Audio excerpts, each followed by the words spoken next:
Assalamualaikum warahmatullahi wabarakatuh.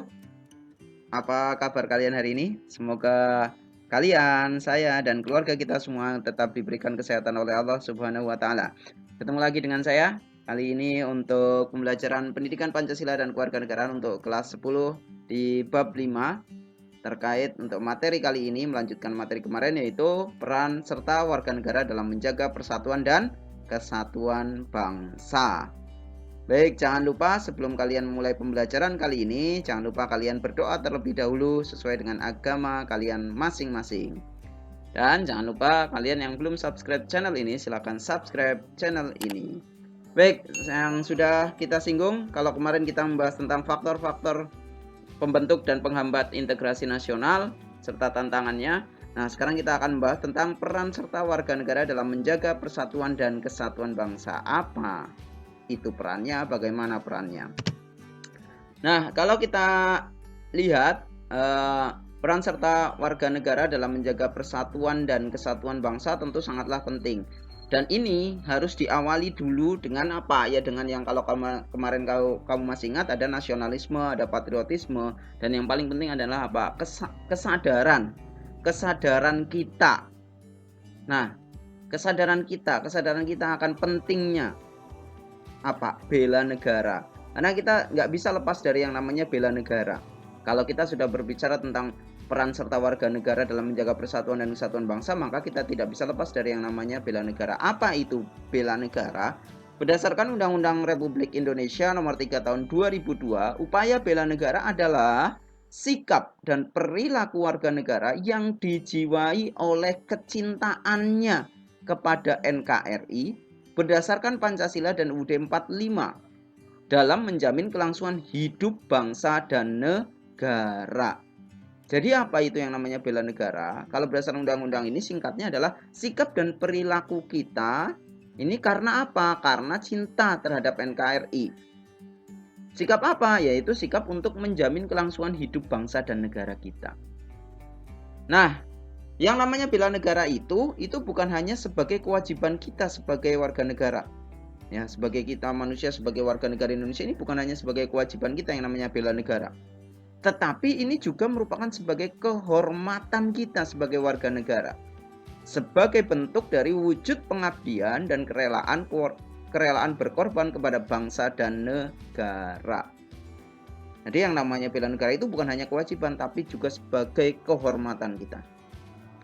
Bela negara yang dilakukan oleh warga negara merupakan hak dan kewajiban membela serta mempertahankan kemerdekaan dan kedaulatan negara, keutuhan wilayah, dan keselamatan segenap bangsa dari segala ancaman. Jadi yang namanya bela negara ini hak dan kewajiban kita untuk mempertahankan kemerdekaan dan kedaulatan, keutuhan wilayah, keselamatan bangsa dan negara.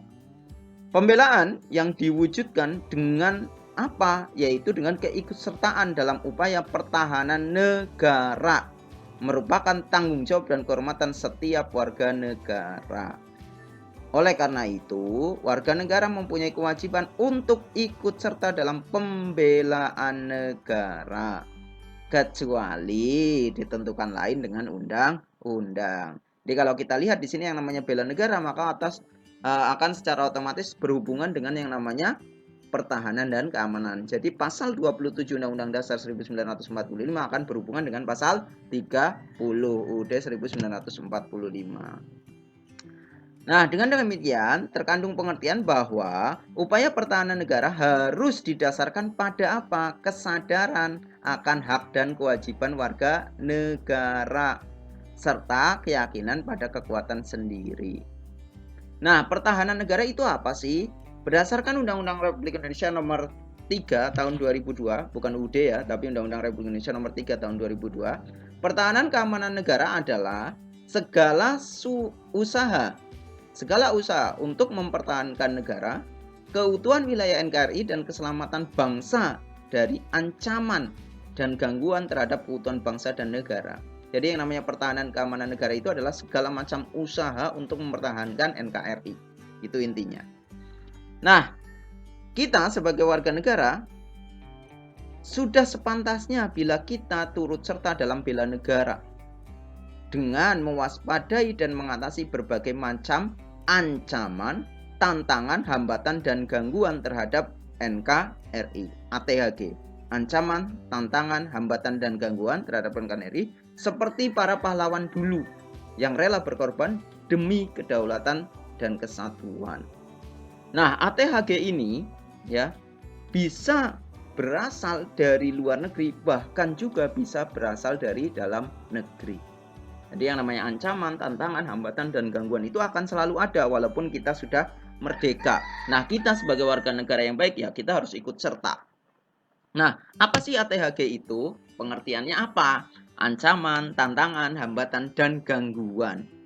Nah, kalau kita lihat di sini pengertiannya, ancaman adalah usaha yang bersifat untuk mengubah atau merombak kebijaksanaan yang dilakukan secara konsepsional melalui tindak kriminal dan politis.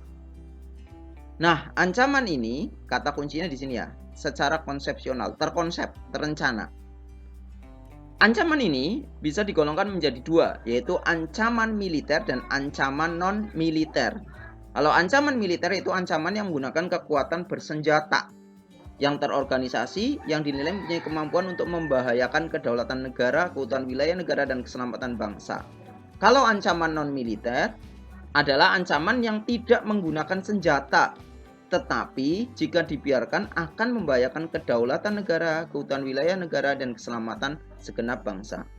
Ya, kalau ancaman tadi kan adalah sifatnya terkonsep. Dan ini ancaman ada dua, ada ancaman militer dan non-militer. Yang kedua, apa itu tantangan?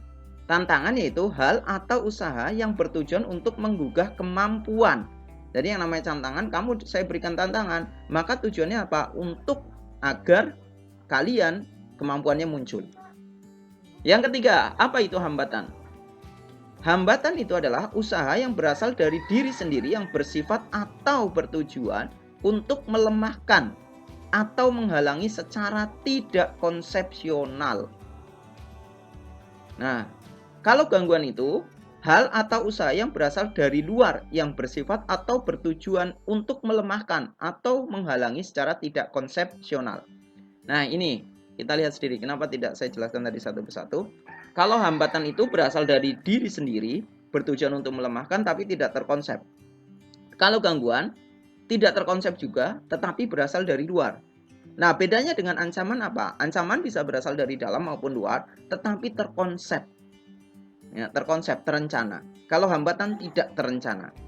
Tuh, gangguan juga tidak terencana. Baik, itulah pengertian dari ancaman, tantangan, hambatan, dan gangguan. Silakan nanti kalian buka buku paket kalian atau kalian bisa searching di internet contoh-contoh dari ancaman, tantangan, hambatan, dan gangguan. Ya. Nah, apa itu kalau kita lihat sekarang yang namanya sesuatu kegiatan di negara kita, karena kita negara hukum, maka harus ada dasar hukumnya. Dasar hukumnya apa? Yaitu yang pertama TAP MPR nomor 6 tahun 73 tentang konsep wawasan Nusantara dan keamanan nasional. Berikutnya Undang-Undang Republik Indonesia nomor 29 tahun 54 tentang pokok-pokok perlawanan rakyat. Lalu Undang-Undang Republik Indonesia nomor 20 tahun 82 yang kemudian dirubah ini menjadi Undang-Undang nomor 1 tahun 88 tentang pokok hankam negara Republik Indonesia. Yang keempat yaitu TAP MPR nomor 6 tahun 2000 tentang pemisahan TNI dan Polri. TAP MPR nomor 7 tahun 2000 tentang peran TNI dan Polri.